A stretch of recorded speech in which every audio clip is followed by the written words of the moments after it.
गुरु तज और ना मानियो अध्यात्म हानि होए।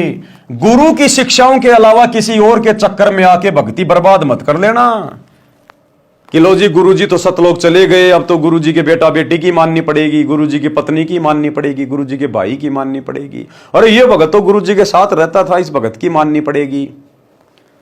गुरु के अलावा सब जीव के जीव जो गुरु जी आज्ञा दे गए, जो गुरुजी संगत में सार्वजनिक घोषणा करके चले गए कि बच्चों आगे से आपने ये करना है, ऐसा करना है, यदि किसी को उत्तराधिकारी बना के चले गए और सार्वजनिक तौर पर गुरुजी ऐलान करके जाते हैं तो हमने केवल उसी का अनुसरण करना है।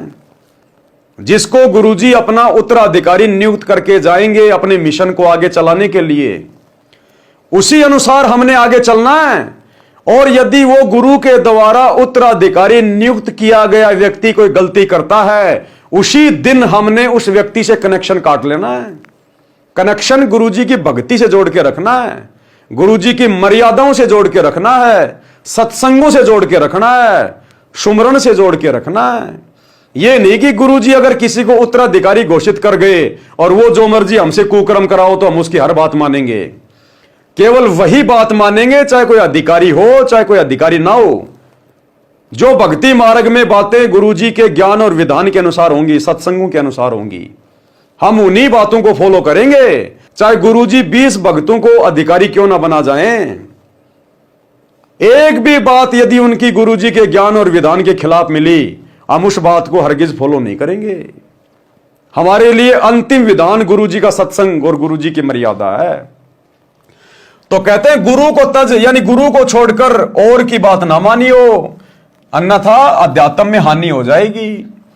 कबीर गुरु के शिष्य की जगदीश करे सहाय। गुरु के शिष्य की जगदीश यानी परमात्मा सहायता करता है। अब यहां तो जगदीश भी होई और भाई हमारा परमात्मा भी होए और हमारा सतगुरु भी होई। गुरु गोविंद दो नहीं भाई, जब तक दो समझोगे दो जग में जाई। ये तो लीला करता परमात्मा भिन्न भिन्न समय में आके अपने आप को परमात्मा से अलग दर्शा के, क्योंकि डायरेक्ट कहे कि मैं परमात्मा हूं, मैं भगवान हूं, मैं कबीर हूं, तो कोई उसको मानता नहीं।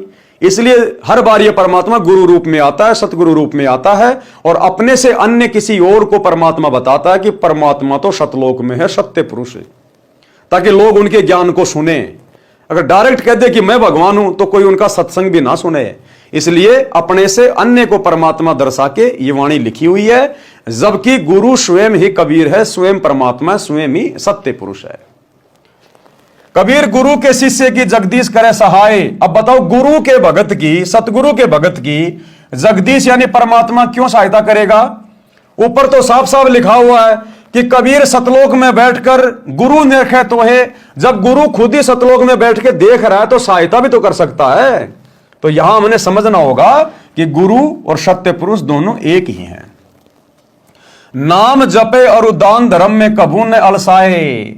गुरुजी अपने जाने के बाद जो विधि बता के जाएंगे दान धर्म करने की, किसको करना है, कहां करना है, कैसे करना है, अधिकारी कौन है, उसी अनुसार हमने दान धर्म करना है। उसके अलावा किसी को एक रुपया भी नहीं देना। कबीर जैसे रवि आकाश से सबके साथ रहाए, उष्णता और प्रकाश को दूर ही ते पहुंचाए। जैसे सूरज आकाश में है लेकिन सबके साथ में रहता है, उसका प्रकाश, उसकी वो ऊर्जा सबके पास पहुंच रही होती है। एक छोटा सा ऑडियो गुरुदेव का वर्तमान में हिसार जेल से भेजा हुआ। गुरुदेव ने स्पष्ट कर दिया कि वे कौन हैं। गुरुदेव कह रहे बच्चों ये ना सोचना कि मैं इस मोबाइल से तुम्हें देख रहा हूं, यानी वीडियो कॉल हो रही थी हिसार जेल से आश्रम में। तो गुरुदेव ने कहा कि बच्चों ये ना समझना कि मैं एक कैमरे से देख सकता हूं, इस कैमरे के अलावा भी मैं सबको देख रहा हूं, सबको। इतनी शक्ति मेरे बंदी छोड़ ने मुझे दे दी है।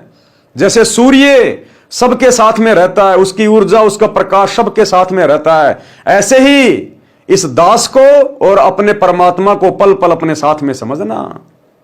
यानी अपने आप को छुपाते हुए कह रहे कि इस दास को, रामपाल दास को और कबीर भगवान को, परमात्मा को, दोनों को अपने साथ समझना। तो हमें दोनों की जरूरत नहीं, हमें एक की जरूरत है, केवल अपने गुरु की, बस। क्योंकि हमारा गुरु ही हमारे लिए गोविंद है, परमात्मा है, भगवान है।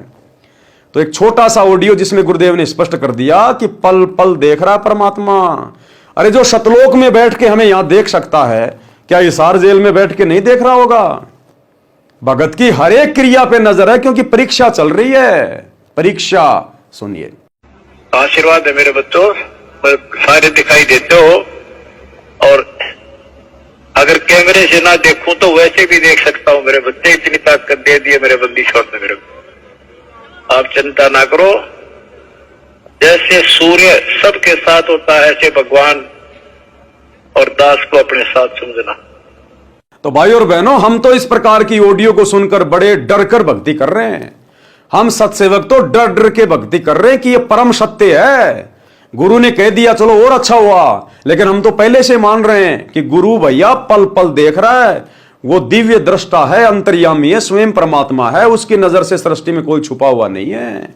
इसलिए हम सत्सेवक भाई बहन ये गंदी राजनीति करना, दुनियादारी करना हम नहीं करते ये सब काम। तो कहते जैसे सूरज आकाश से सबके साथ रहाए, उष्णता और प्रकाश को दूर ही ते पहुंचाए।